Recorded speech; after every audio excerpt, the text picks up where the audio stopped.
side, folks.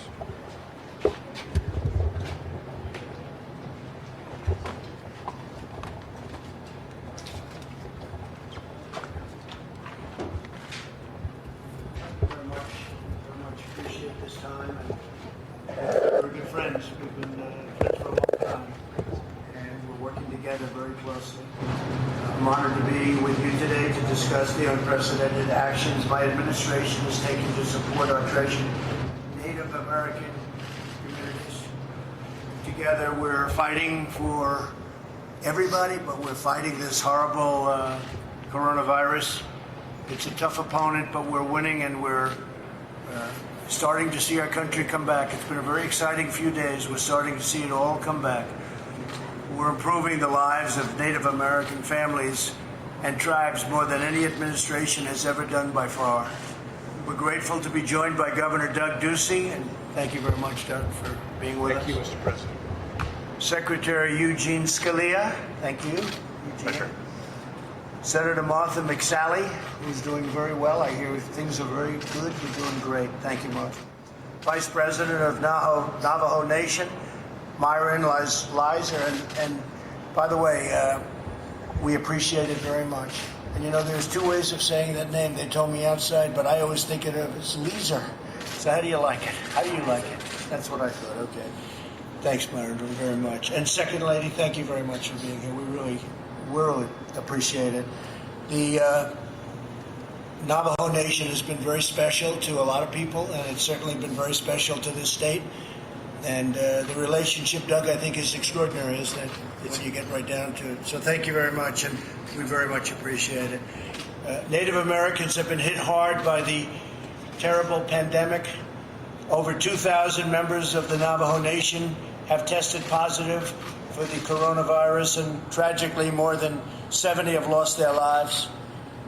How is it looking right now? How's it doing? Well, the numbers are still rising. We're hoping that it flattens. Our health professionals have said that the peak will be in mid-May, and it's kind of uncanny, and it's fallen that way. So 2,400 infected, with 73 that have succumbed, and that's too many. That's a lot. Mitigation-wise, you're doing what?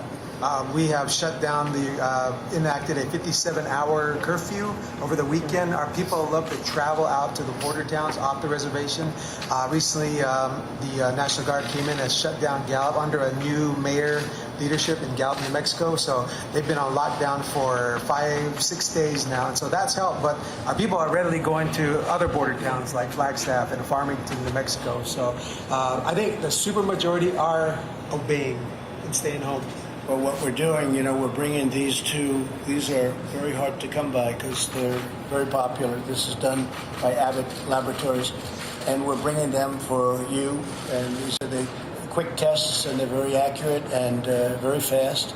So we're doing that. I think we have 1,000 cartridges too, 1,000 for 1,000 tests. So hopefully that'll be helpful to you. Yes. We appreciate it. Because you've done a fantastic job. You've been great friends. Native Americans have been hit hard by this terrible pandemic. Over 2,000 members of the Navajo Nation have really, I mean, it's been incredible what's taken place, and there's nothing we can say. But the coronavirus is tragically, as you just said, 70 people lost their lives.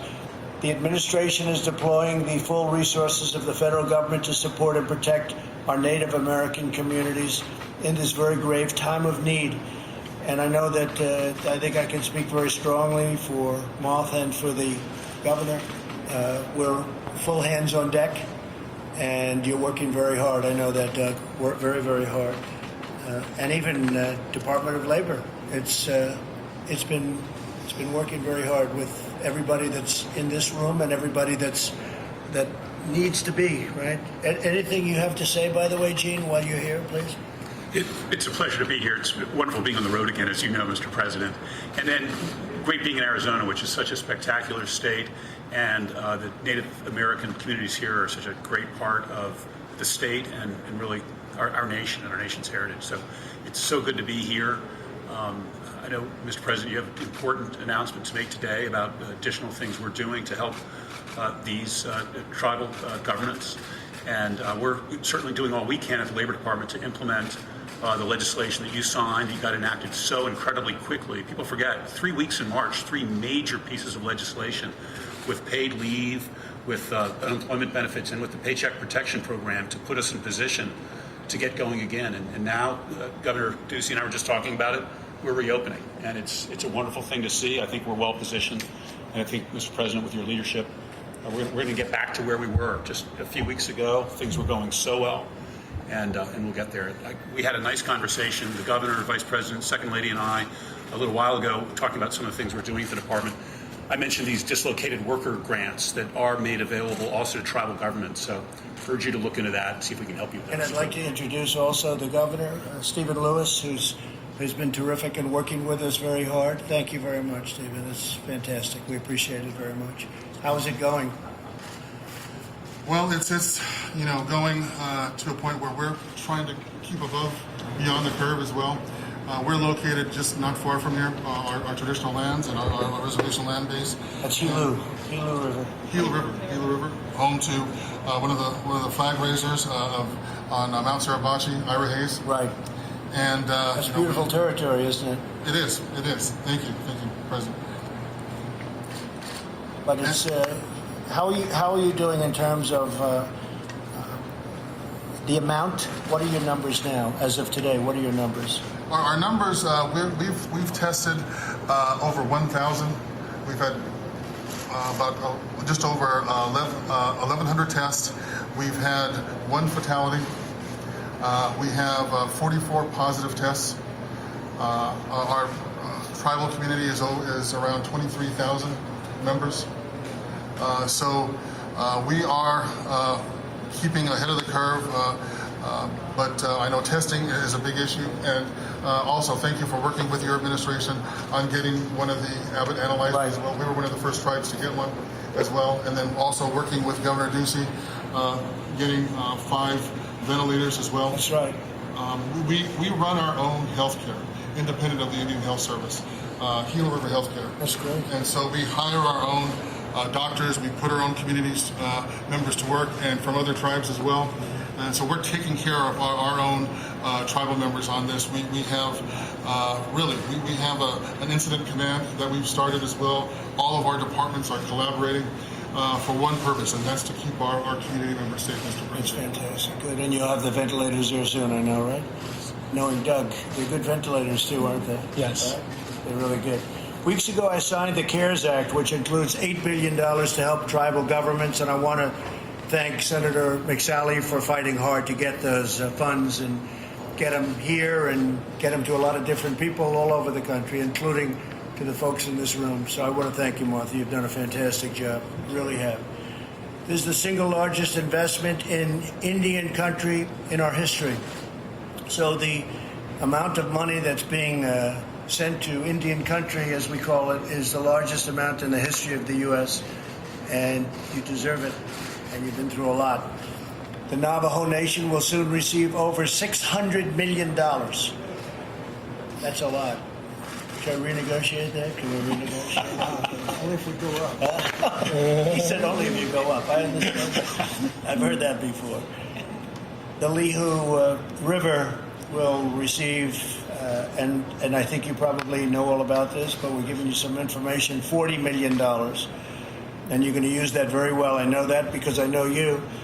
You're going to be given $40 million in initial funds to help protect their citizens from the scourge, from the plague, from what we're all fighting in this country. Should have never happened, should have been contained from where it came. Since I took office, my administration has also worked to repatriate precious Native American artifacts, to protect children in the care of the Indian Health and Indian Health Service, and to make eagle remains more easily accessible for cultural and religious purposes, and to highlight the contributions of Native American veterans throughout the history of our nation. So you know all those elements. And the eagle remains is a very important thing to you, right? Oh, yes, sir. Very important. Yeah, that's great. That's great. Last year, I signed the first presidential proclamation recognizing the tragedy of missing and murdered American Indians and Alaska Natives. We also launched Operation Lady Justice and provided $273 million to improve public safety in Native American tribal communities. At the end of this event, I will once again sign a proclamation recognizing missing and murdered American Indians and Alaska Native Awareness Day. It's been a tremendous problem, missing and murdered American Indians. It's been could you discuss that for a second, please? I don't want to steal a second lady's thunder here. I'd like to have the second lady. Go ahead, please. Well, Navajo Nation has been really hit hard by missing and murdered Indigenous women. It seems to be a growing issue that's been happening with Navajo, and so we, with the Ashlyn Mike case that came up in 2016, where she was kidnapped and raped and murdered in Shiprock, New Mexico, May 2nd, 2016. So that's kind of what opened the door for Navajo to start saying, okay, we need to do something, because that became the forefront. And so since then, the Amber Alert on Navajo Nation has gotten better, but still needs help with funding, still needs help with getting the data together. Our First Lady, Cecilia Nez, is also part of the New Mexico task force that's getting together data. And so we're just really needing help in that sense. And so we don't want to lose any more of our Native sisters, our Native mothers. And so the cry is to get the awareness out, because a lot of people don't know of the missing and murdered Indigenous women and girls, and now it's hitting the LGBTQ community. And so we just want to make that aware and know that, hey, we're waving our arms here. I think there was a movie that came out with Native women that have been murdered and missing. And so it hits close to home, because we have a close family member, Patricia Potero, that went missing in 2015. They found her 2 months later murdered in Albuquerque, New Mexico. And so her case still remains unsolved. We got Tamika Platero, who's from Little Water, New Mexico, who went missing November 25th, 2019, and is still missing. And so we have these girls out there that are missing, and we don't know. And there's that jurisdiction. Been far disproportionate to other people in other areas of the country. What you've gone through. I mean, I've been hearing about this for a long time. Yes. For years and years. This has been for many years, for many decades, right? Yes. Yes. Disproportionate. Yes. Disproportionate. Well, $273 million, a lot of that's going to go toward trying to solve that problem. It's a problem that can be solved. Thank you, Mr. President. Thank you, Mr. President. I know you're going to use it well. Yes. And you'll figure it out, right? Yes. It's a horrible thing. So New Mexico versus Arizona, tell me, because we're here.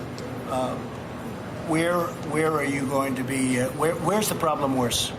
New Mexico or Arizona? Navajo Nation spans Utah, New Mexico, and Arizona. And so, I think all of us working collaboratively, that's going to really help, because sometimes we get misclassified. We get misclassified as Hispanic.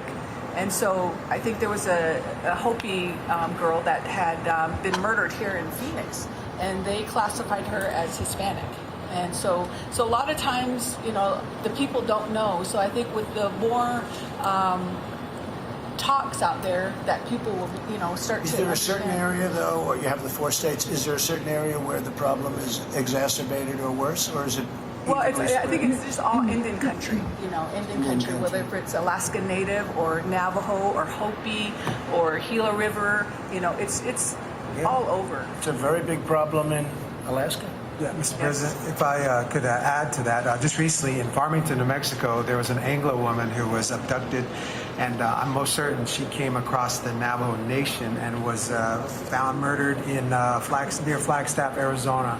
And so I think it just speaks largely to the lack of public safety officers in such a vast land, the size of West Virginia. It is a vast land. So not only Navajo and others, but it's just an area that I guess because there's not as many public safety that you get those Well, I'm kinds going to be signing something in a couple of moments, and I hope it helps a lot, not just a little bit, a lot. Yes. And I think you'll do a fantastic job. I know you're going to be watching it personally. Yes. And between the 3 of you and everyone else that I know so well, I think you're going to do a great job.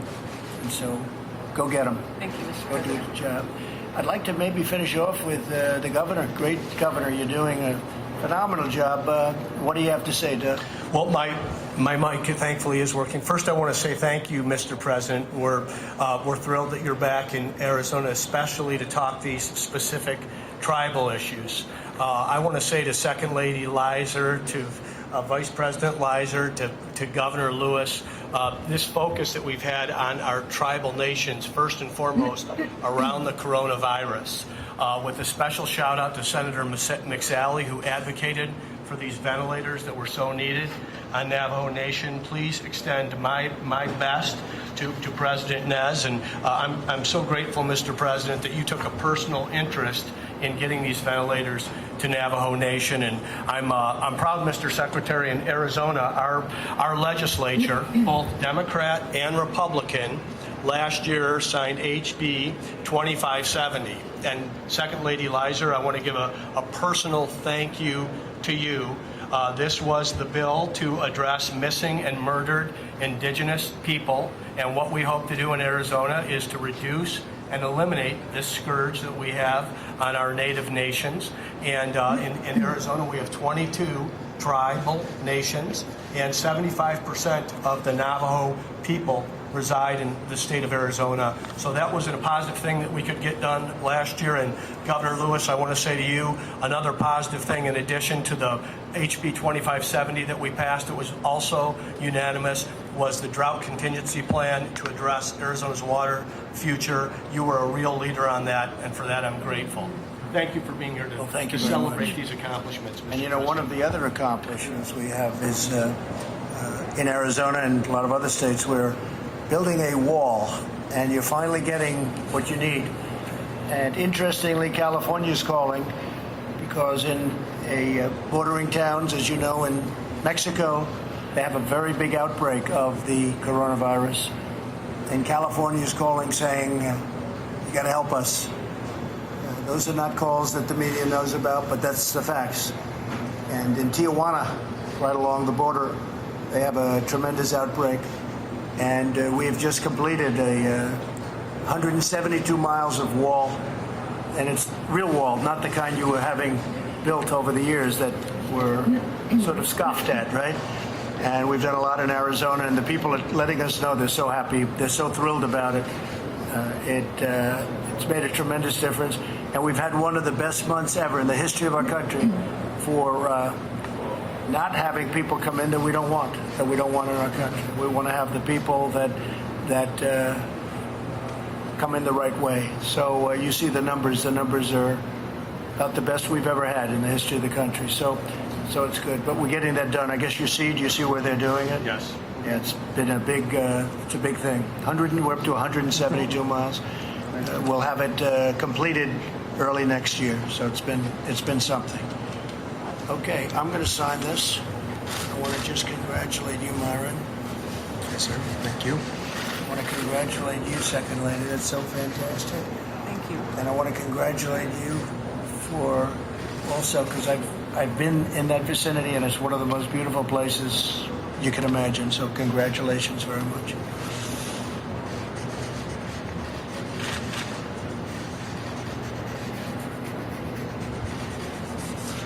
Thank you, Stephen.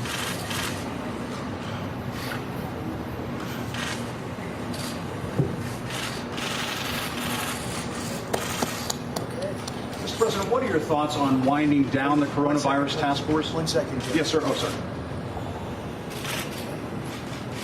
I want to make sure everybody looks good, except me. I'm going to hand this to the Second Lady, okay? No, you don't mind.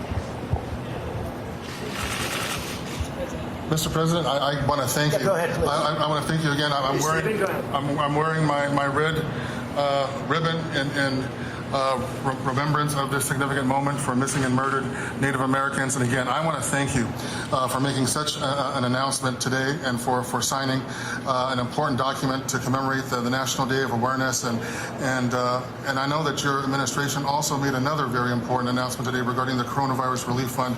And thank you for that. And to take a few moments to comment about that as well. I want to thank, of course, Governor Ducey and Senator McSally for advocating and for making sure that this is getting out to Indian country, this much needed resources as well. And so today your administration made a significant impact across Indian country. And I want to thank you for getting some of the money out today. I want to thank you also because we need help now, Indian tribes, and can't wait for that litigation to end before additional payments are made to us from the fund. And if you can, please direct Treasury to make these payments as soon as possible. And three, we need to spread the limited resources currently available as far as we can, and to avoid allocating to a very few tribes and under allocating to most others. And this means that you should include a limit or cap on the total funding any one tribe receives. And we need to have flexible guidance to allow us to use the funds we do to receive, that we receive to keep our governments running, Mr. President. And the current fund of $8 billion is going to be woefully inadequate to meet our overall needs. And we really need to work, and we will work with Senator McSally and your administration to take this to the next level. And I look forward to working with Senator McSally, with your Chief of Staff Meadows, Congress, and your administration on the next relief bill, Mr. President. Thank you, to make sure that your investments in Indian country are going where they are needed the most, and in a way that shows that our governments and our economic entities can be part of that recovery that we are talking about here. That will be critical as we come out of this crisis and rebuild our tribal, state, and national economy together with Indian country included, Mr. President. I always end my my video messages to my community members. We're all in this together, right. And to continue to be Gila River strong. And I think that is how that we can continue to be Gila River strong and to strengthen all tribal nations moving forward, Mr. President.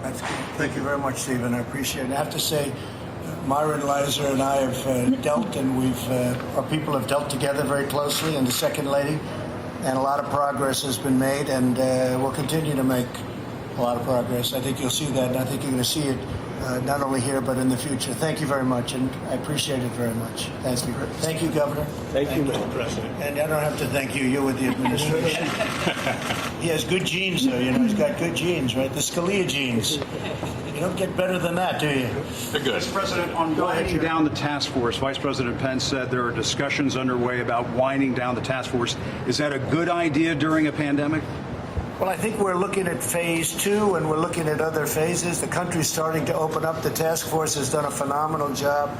We have a chart that I just showed somebody. We just got it this morning as I was getting off the plane. And Governor Ducey can explain it better than anybody. When we came in, ventilators were a very, very big deal and very hard to produce. I say, but it is largely true. The complexity is sort of like building a car. We opened up operations all over the country to build them, and hasn't been one person that needed a ventilator that didn't get it, which is amazing. And now we're helping other countries, and we're stockpiling in case some tragedy like this happens again. But this just came out on testing, because I think we are at the point, or maybe we'll soon be at the point, where I can say the exact same thing on testing. These numbers were just released, and this is the United States, the amount of testing and our level of testing and the quality of testing. This is just from Abbott Laboratories. This is, you know what this one is, Jim. It's a 5-minute test. It's a great test. It's something people like, because you don't have to go through a laboratory. You don't have to send it in and send it back, and it takes a couple of days if they do a good job. So this is the testing, and the line here is the United States. We're over 7 million tests. Germany is at 2.5. Italy is less than that. Japan is down here, in South Korea, which we talk about. And again, I'm very friendly with South Korea and with the president of South Korea. And he calls to congratulate us on our great testing. South Korea is over here. One of the reasons we have more cases than any other country by far is because we test much more. So if you test, you're going to have more cases. If we tested down here, we wouldn't have very many cases. They like to say we have more cases than anybody, but the fact is, when you look at these numbers, and this is the official count. Now, I can't tell you whether or not other countries are giving us the straight deal, but I can say that I know one thing: it's only going to be on the high side, not going to be on the low side. So this is the other countries. These are the United States, and it's incredible. Remember this, and I think it's important to say this, Jim. The quality of our test is also the best. I mean, it's acknowledged to be the best. So again, when we have cases, and we have more cases than anybody else, does anybody really believe that we have more cases than China? But they don't talk about numbers like this, and other countries. But we report everything. And don't you want to hear from the experts? I just want to say that we've done an incredible job on testing. With that being said, we have some additional, including antibody tests coming out that will even blow these numbers away. But nobody's done the job we've done. Go ahead. But don't you need to continue to meet with the task force to get this scientific expertise on this pandemic? We will have certain people, as an example, we have hospitals that we built. We have medical centers that we built. We have people on the task force that focus on that.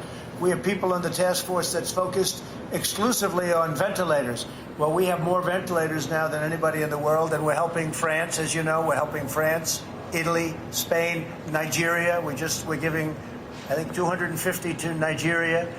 We have many countries that we're helping, but the ventilator problem is solved, so you don't need that. We have now it's sort of a combination of safety and reopening. So we'll have something in a different form. But the task force, for what we've done, I think everybody out there, when they're being very honest, I think the job we've done on testing will shortly be, and maybe even supersede, Doug, the job that we've done on ventilators, which people can't even believe. We had a call the other day with the governors. Mike Pence took the call, and they had, I believe, all 50 governors. And it was, they say, the best call we've had thus far. We're working closely with the governors. They have everything they need. And if they don't have it, and if they don't need it, or if they can't get it locally, then they know that we are stocked and we are ready. And we can have, as an example, we won't need this, but we were ready for weeks to have, we had 10,000 ventilators sitting in various locations with people by the ventilators ready to have those ventilators roll if they needed them in, as an example, Detroit or various other places over the country. So I think that as far as the task force, Mike Pence and the task force have done a great job, but we're now looking at a little bit of a different form, and that form is safety and opening, and we'll have a different group probably set up for that. Are you saying mission accomplished? No, not at all. The mission accomplished is when it's over. When it's over, Jim, mission accomplished. No, I wouldn't say that at all. Are you certain you'll get the advice you need, sir? Are you certain you will get the advice you need health-wise, in a sense? What does that mean? Go ahead, repeat your question. Are you Say certain it. you'll get the advice that you need in terms of... We have great advice. We have great people. We have great people. Yeah, we have great doctors. We have great medical people, laboratory people. I have to say, I think tremendous progress is being made on vaccines, which everybody should be very happy to hear. And therapeutically, I think we're making very good progress, too. We're making tremendous progress. We have the greatest doctors in the world, the greatest laboratories in the world. And I have to say, we're working with other nations.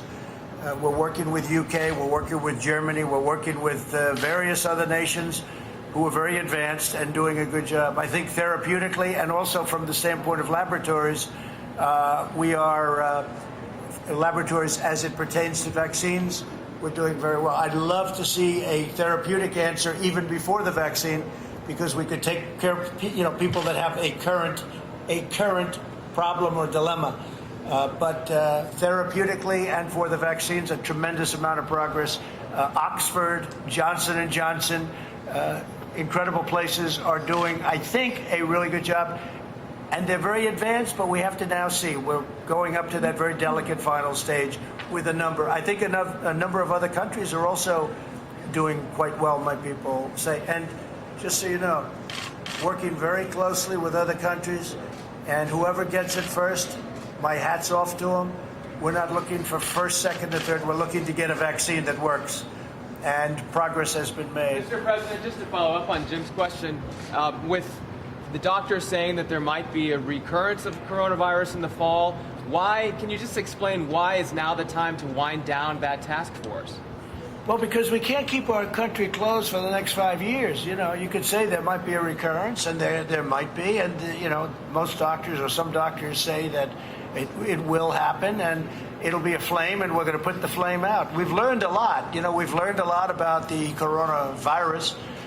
We've learned a lot about this hidden enemy. It's a dangerous enemy. It's a bad enemy. You see what it does, especially for people over a certain age and people that have an infirmity. If you have diabetes, if you have a bad heart, if you have a certain problem, it just, Myron, it just goes after you. It's vicious. That's right. And we're saying that people that are over 60, 65, but over 60, we're even saying, sort of stay back for a while. We recommend you staying back for a while. At the same time, with young children and children, we'd like to see the schools open early next season and on time. It's incredible how it's very unique how the children aren't affected, but people that have problems and older people can be very badly hurt, injured, or die from this problem. Mr. President, Hold on, I just want to finish a follow-up. I understand you don't want to keep the country closed for 5 years, but don't you want your advisors to keep looking at this closely the way you have? They are looking at it very closely. They are looking at it very closely. And I just said it today, I used the word for the first time, I think, in terms of what we're doing. I'm viewing our great citizens of this country, to a certain extent and to a large extent, as warriors. They're warriors. We can't keep our country closed. We have to open our country. Somebody said, we could keep it for the next 18 months. We could keep it for the next 2 years. Doug Ducey's done an incredible job as the governor of Arizona. The people aren't going to accept it. They won't accept it, and they shouldn't accept it. We have a great country. We can't keep it closed. I mean, I've had doctors say, well, why don't we close it for a couple of years? This is the United States of America. I created, with a lot of other very talented people and the people of our country, the greatest economy in the history of the world, the greatest that we've ever had, the greatest employment numbers, the best numbers we've ever had, the best stock markets. I think we had 144 days of record stock markets. And then one day they said, we have to close our country. Well, now it's time to open it up. And you know what? The people of our country are warriors, and I'm looking at it. I'm not saying anything is perfect, and yes, will some people be affected? Yes. Will some people be affected badly? Yes. But we have to get our country open, and we have to get it open soon. Maybe I could ask Doug if you'd like to address that point. Well, I just want to say in Arizona, we have put public health first. We have looked at the numbers that your medical experts put forward in the Opening Up America Again plan in terms of our symptoms, our cases, our hospital capacity, our ability to surge on our testing. And we're going to continue to put public health first, but we know so much more today than we did 6 or 8 weeks ago. So we believe that we want to protect our most vulnerable. Those are the folks that are of a certain age with the underlying health condition. But the first objective was that the largest places were shut down. Major League Baseball made the decision to shut down spring training. Those are some of the best weeks of the year in the state of Arizona. Major League Baseball has delayed opening day. Schools are not in session. So these large gathering places have dispersed. We've been able to address the fact that we have hospital capacity, ICU capacity, and ventilator capacity if it's necessary. Today it doesn't look as it will be. So we have our arms around the public health emergency in Arizona, and the president, the vice president, and the medical experts, along with the cabinet secretaries, have given the latitude to governors to make decisions on what's in the best public health interest of their state. Arizona is not New York State. It wasn't hit first. It wasn't hit that hard. We've learned a lot from what those states have gone through, and we're going to apply it to protect our citizens. Mr. President, do you still want the advice of Drs. Fauci and Dr. Birx? Will they still be involved even once the task force is disbanded? Sure, yeah, they will be, and so will other doctors, and so will other experts in the field. But we've learned a lot. As Doug said, we've learned a lot. You could probably have fires here, Doug. You'll put them out. You're going to put them out, and you'll put them out fast. So, yeah, we're bringing our country back, and I think what is going to happen, just said it a little while ago, you're going to have the third quarter where you're going to have transition. You'll have a big, beautiful, hopefully a very good transition, a very successful transition back into the real world. And then you're going to have a fourth quarter that I think is going to do very well. And then I think next year, I think we're going to have one of the best years we've ever had because we have stimulus and we have a pent-up demand like I have never seen before. You know, today's a very interesting day because it's my first day out, and Doug reminded me of something. I didn't do it for that reason, but you said this is the first place you stopped when you ran, when I ran for something that turned out to be a very successful run. And we had tremendous crowds, you remember, at the convention center in Phoenix, and it was pretty incredible. And I didn't do it for that reason, interestingly, but here we are, and it was great that you remind us of that fact. But look, we're going to have a very interesting transition period into the fourth quarter. I think your fourth quarter is going to be very good, and I think next year is going to be one of the best years economically we've ever had. With that said, for those people that have lost somebody, for the people that have lost a loved one, even a close friend, you know, nothing can ever happen that's going to replace that. You know, I don't care what kind of a year you have from an economic standpoint, nobody's ever going to replace that. But I think from an economic standpoint, purely an economic standpoint, I think next year is potentially going to be one of the best years we've had. There's tremendous stimulus out there, and people want to get out. They want to go, and they want to go to town. This country was founded on certain principles, and those principles are at work like you've never seen before. So I want to thank you all very much. Thank you, and we'll see you perhaps at the next step. Thank you. Thank you, guys. Thank you, guys. That way, to the right. Will you get it? If there's a vaccine, will you get it? Coronavirus vaccine? To the right. What about it? Go. If there's a coronavirus vaccine, will you get it? Will you take it? Will I take it? Yeah. If they would like me to, I'd go the first one, or I'd go the last one. I don't want to waste it. But he's just saying, if there's a vaccine, would you take it? And she might like it that it didn't work too well, okay? But that's okay. I would absolutely, Jim. If there's a vaccine and if they wanted me to be first online, I'd be first online, or I'd be last online, or I wouldn't take it at all, whatever's best for the country. All right, let's go, guys. Thanks, Thank you, President. Thank you, guys. Right.